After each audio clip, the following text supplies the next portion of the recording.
I am surprised that Oba of Benin will stoop this low. Obaseki films over attack on cousin. The former governor of Edo State, Godwin Obaseki, has condemned the violent attack and abduction of his cousin, Pedro Obaseki, at gunpoint by armed thugs, reportedly acting under the instruction of the palace of the Oba of Benin. The Oba of Benin itself.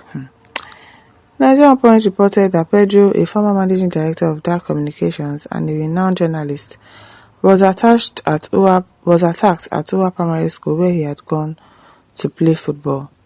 Pedro was subjected to physical assault, intimidation and torture by the armed thugs before being forcibly taken to the palace.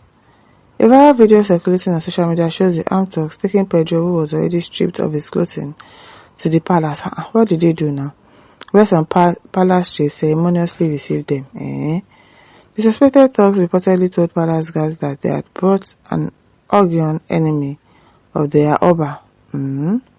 However, some palace chiefs who addressed the suspected thugs in Benin language said the Oba had gone to the Holy Arosa Cathedral for a Thanksgiving resort to mark the end of the year festival, of the Igwe festival.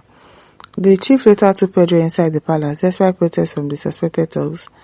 Sources say the thugs are awaiting further instructions from the Oba of Benin. Can you imagine? Before Pedro Obaseki is released, so the Oba of Benin say make you not buy him. Now go buy him, abi? No be small thing. However, Obaseki in a statement on Sunday described the incident as a grave violation of fundamental human rights and a reckless disregard for the rule of law. While expressing disappointment over the palace's involvement in such a barbaric, shameful and ignoble act, Obaseki urged Nigerians to lend their voices to condemn the injustice. He said, "I strongly condemn the violent attack, maiming and abduction of my cousin, Dr. Pedro Obaseki, by armed thugs who are said to be acting under instructions of the palace of the Oba of Benin.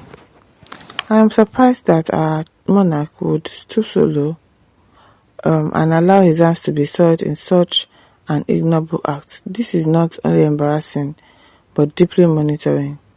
I call on security agencies to immediately investigate this matter thoroughly and transparently, identify those responsible for this barbaric act, and assume and ensure that they are held accountable in accordance with the law.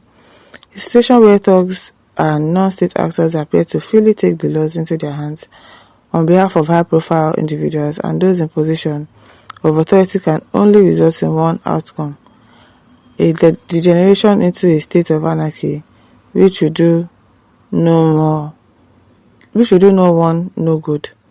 I urge human rights organizations, civil society groups, and well-meaning Nigerians to lend their voices and speak out firmly against this injustice and gross violation of human rights." I hope they'll be able to talk. What Omotara says, "This is extrajudicial and caution must be exercised. If these miscreants were not sons by the Oba, justice should prevail. What if he had been pied in the process?" Exactly. What if they've pied him in the process of trying to change? Oh, it is well. Don Kelly said, "I don't see the difference between those that pie for blasphemy and what happened here. My only relief is that Oba chiefs didn't support this primitive act, and I believe Oba don't support it. Action should be taken by authorities to avoid such in the future." Uzodinma Obiase says, "It's true. Is this how the Oba throne rules our people? That palace is being dragged to the mud someday. Times are changing, and one day a madman as a leader will do to him what Abacha did to Sultan of Sokoto years back. They should tread with dignity, or if they like, they should tread with dignity." Obolabi says, "All I know is that the palace chief acted very mature for it. If not, the boy would have done something bad." Solomon Elvis says, "Obaseki, you come Benin. Okay. You come Benin since then, don't beat your mother. Make you come fight. You when then go use you around market of Ogun. No, why you also? Wetin happen?" Yesterday says, "Very unfortunate. I hope the IG is reading this." Okay. I hope the IG is reading this. Yesterday says, "This is unfortunate. I hope the Inspector General of Police is reading this. There is need to punish these air info soldiers of this king, his chiefs, and even the king himself.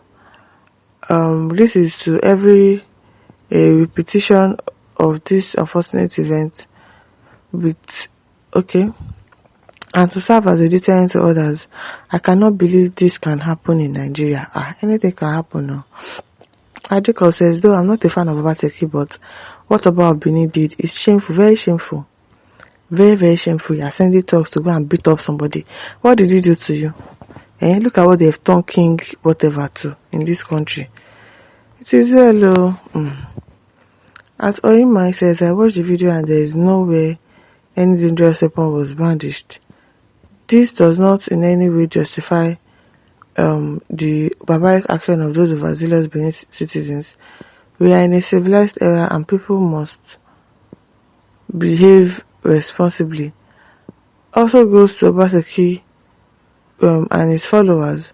I watched the video shoot in UK where Pedro made provocative, snide remarks about the Oba. There is no evidence that the Oba sent those who attacked him. It's possible. Mama Njiso says, the embedded arrogance in you is automatically transferred to your kid, cousin, brother, who maligned the Edo Benin traditional house too, and its occupants, both of you, have no respect for Benin tradition. Shame on you both. Really shame on them. Tunde says, don't be too quick to jump into conclusions. Your cousin already stated the palace knew nothing about the incident. You are always jumping. Okay.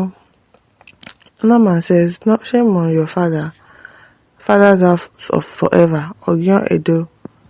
No ni ye eki. What is Ogyon Edo no ni ye eki?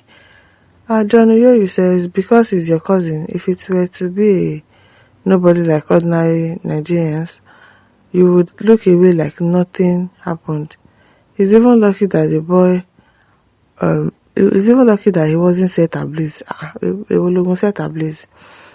Peter says, if Obaseki is sure of himself and his government, while at the helmet of affairs of Edo State of Justice and Equity, let him return from the hideout in abroad to Benin, and therefore challenge the government of Edo State and number of million of any wrongdoing, legally and traditionally. Traitors and betrayers must be mute when their evils finally found them, or not too short. Must be mute when their evil finally found them, and not to start shouting wolf wolf when there is none. Alright, to my listeners, don't forget to like, share, subscribe. Thank you for listening. See you some other time. Bye.